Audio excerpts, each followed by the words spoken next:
महाराष्ट्र राज्य जिल्हा परिषद आणि पंचायत समित्या दुसरी सुधारणा विधेयक मंगळवारी विधानसभेत एकमताने मंजूर झाल्यामुळे कोल्हापूर जिल्हा परिषदेसाठी 7 स्वीकृत सदस्य घेण्याचा मार्ग मोकळा झाला आहे.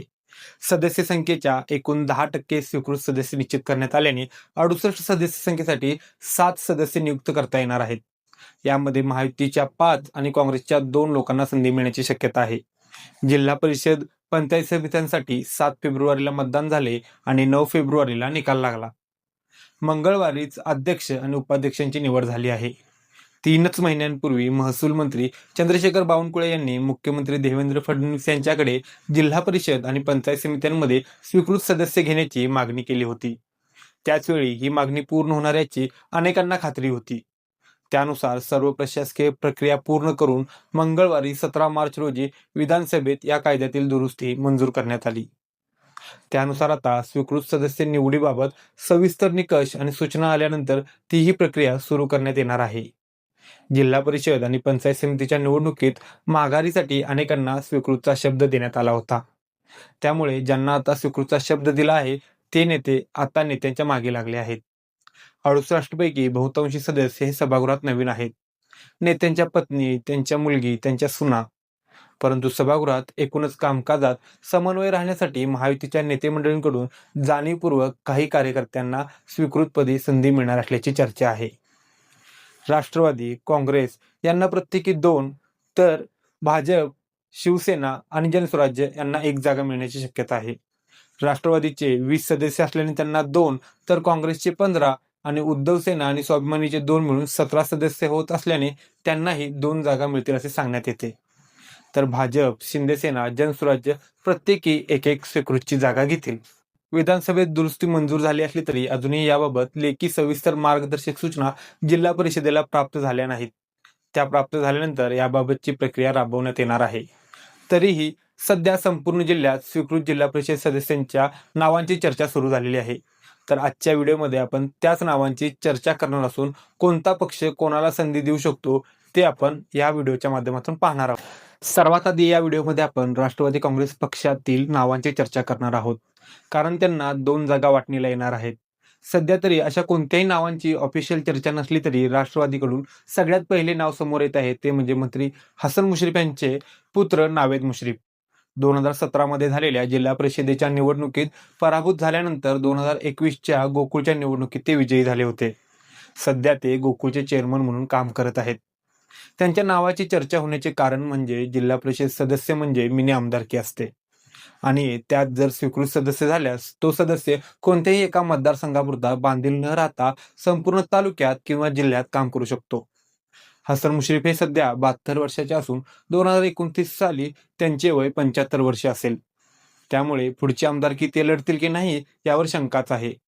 त्यामुळे येणाऱ्या 4 वर्षात नावेद मुश्रीफ यांना राजकारणात सेटल करून पुढील आमदारकीची तयारी करण्यासाठी देखील ही रणनीती उपयोगी ठरणार असल्याचे काही मुश्रीफ प्रेमी सांगतात.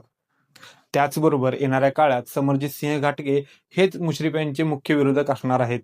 ते आमदारकीचे उमेदवार देखील असू शकतात. त्यामुळे मुश्रीफ स्वतःच्या मुलाला लोकांपर्यंत जाण्याची ही संधी दवडतील असे वाटत नाही. त्यानंतर दुसऱ्या नावाच्या चर्चेत अनेक नावे असून त्यामध्ये माजी जिल्हा परिषद सदस्य युवराज बापू पाटील यांच्यासह तालुक्यातील अनेक दिग्गज नेत्यांची नावे चर्चेत आहेत. मात्र सूत्रांच्या माहितीनुसार सध्या राष्ट्रवादी पक्ष हा एका दलित समाजातील नेत्याला देखील ही संधी देऊ शकतो असे बोलले जात आहे. त्यासाठी समोर येणारे दुसरे नाव हे सगळ्यांसाठी सरप्राईज असणार आहे. त्यानंतरचा पक्ष म्हणजे काँग्रेस. काँग्रेसच्या देखील वाट्याला 2 जागा येतात. मात्र त्यासाठी त्यांना मित्र पक्षांची गरज लागणार आहे. त्यामुळे सतेज पाटील 1 जागा काँग्रेस आणि 1 जागा मित्र पक्षांना देऊ शकतात, ज्यामध्ये स्वाभिमानासारखा पक्ष त्यांना सोबत हवा आहे. मात्र राज्यातील समीकरणांचा आणि विधान परिषदेतील विरोधी पक्षनेतेपदाचा विचार केल्यास ती जागा शिवसेनेच्या ठाकरे गटाला देखील दिली जाऊ शकते. आधी आपण पाहू काँग्रेस कोणाला संधी देऊ शकतं. राष्ट्रीय काँग्रेस पक्षाकडून सगळ्यात आघाडीवर असणारे नाव म्हणजे माजी बांधकाम सभापती आणि सतेज पाटील यांचे निकटवर्तीय शशिकांत खोत.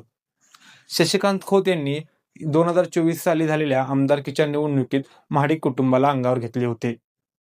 शशिकांत खोत यांची निवड झाली तर दक्षिण विधानसभा मतदारसंघातील समीकरणांसाठी ती महत्वाची ठरू शकते. त्याचबरोबर काँग्रेस पक्षाकडून शिरोळ तालुक्यातील एखाद्या दुसऱ्या फळीतील नेत्याचा देखील विचार केला जाऊ शकतो, ज्यामध्ये गणपतराव पाटील यांच्या मर्जीतील एखाद्या कार्यकर्त्याला संधी देखील मिळण्याची शक्यता आहे. स्वाभिमानीला ही जागा गेल्यास सध्या तरी राजू शेट्टी यांचे पुत्र सौरभ शेट्टी किंवा एखाद्या जवळच्या कार्यकर्त्याला संधी दिली जाऊ शकते. आणि ही जर जागा शिवसेनेच्या ठाकरे गटाच्या वाट्याला गेल्यास त्या ठिकाणी विराज पाटील, राजू यादव आणि कडगाव जिल्हा परिषद मतदारसंघातील पराभूत उमेदवार धनश्री पाटील यांच्या नावाचा विचार केला जाऊ शकतो. जसे चंद्रकांत दादा पाटील म्हणाले होते त्याप्रमाणे भाजप आणि जनसुराज्य म्हणजे दोन पक्ष आणि एक जीव असल्याने दोन्ही जागा भाजपच घेऊ शकते.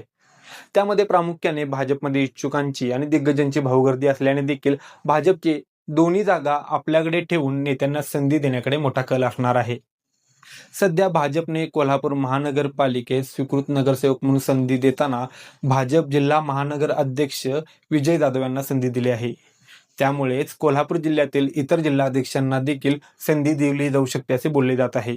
यामध्ये भाजपचे पूर्व आणि पश्चिमचे जिल्हाध्यक्ष राजवर्धन नाईक निंबाळकर आणि नाथाजी पाटील यांना देखील संधी दिली जाऊ शकते. यामध्ये राजवर्धन नाईक निंबाळकर हे माजी जिल्हा परिषद सदस्य असल्याने यंदा त्यांना त्यापेक्षा मोठ्या पदावर म्हणजेच एखाद्या महामंडळावर किंवा एखाद्या इतर मोठ्या ठिकाणी जबाबदारी दिली जाऊ शकते.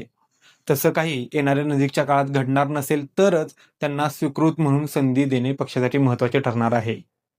येणाऱ्या काळात शिरोळ तालुक्यातील राजकारणात भाजपला आपले पाय घट्ट रोवायचे असतील आणि यड्रावकरांच्या राजकारणाला शह द्यायचे असल्यास राजवर्धन नाईक निंबाळकर यांना ताकद देणे पक्षाला क्रमप्राप्त ठरणार आहे. त्याचबरोबर नाथाजी पाटील हे राधानगरी बुदरगड विधानसभेतून येत असून त्या ठिकाणी भाजपची ताकद दिसून येत नाही.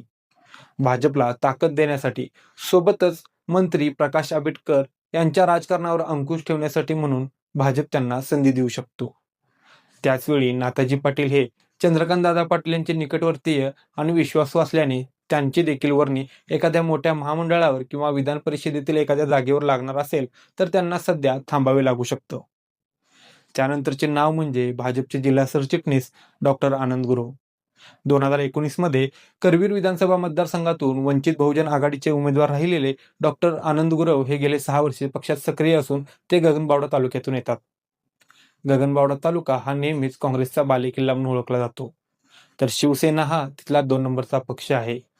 त्यामुळे भाजपला गगनबावड्याचे आणि ओबीसी समाजाचे राजकारण करायचे असल्यास डॉक्टर आनंद गुरव यांना संधी दिली जाऊ शकते. डॉक्टर आनंद गुरव हे गोपीचंद पडळकर यांचे निकटवर्तीय असून जिल्ह्यात देखील त्यांचे खासदार धनंजय महाडिक आणि आमदार अमल महाडिक यांच्याशी चांगले ट्युनिंग आहे आणि त्याचा नक्कीच त्यांना फायदा देखील होऊ शकतो. त्याचबरोबर कोल्हापूर दक्षिणचे आमदार अमल महाडिक यांचे निकटवर्तीय असणाऱ्या आणि गडमुडशिंगी जिल्हा परिषद मतदारसंघातून लढण्यास इच्छुक असून देखील माघार घेतलेल्या किरणसिंह घाटगे सरकार यांच्या नावाचा देखील विचार होऊ शकतो. यासोबतच ज्या ठिकाणी भाजपला अजिबातच प्रतिनिधित्व नाही अशा भागातील एखाद्या कार्यकर्त्याला किंवा नेत्याला संधी दिली जाऊ शकते. त्यानंतरची शेवटची आणि 7वी जी जागा आहे ती येणार आहे शिवसेनेच्या वाटेला. या जागेसाठी आघाडीवर असणारे नाव म्हणजे वीरेंद्र मंडलिक. 2024च्या लोकसभेपासून शिवसेनेकडून मंडलिक कुटुंबाचे पुनर्वसन करणे बाकी असून येणाऱ्या काळात माजी खासदार संजय मंडलिक यांना राज्यसभा किंवा विधान परिषद मिळेपर्यंत त्यांचे पुत्र वीरेंद्र मंडलिक यांना स्वीकृत म्हणून जिल्हा परिषद सदस्य केले जाऊ शकते.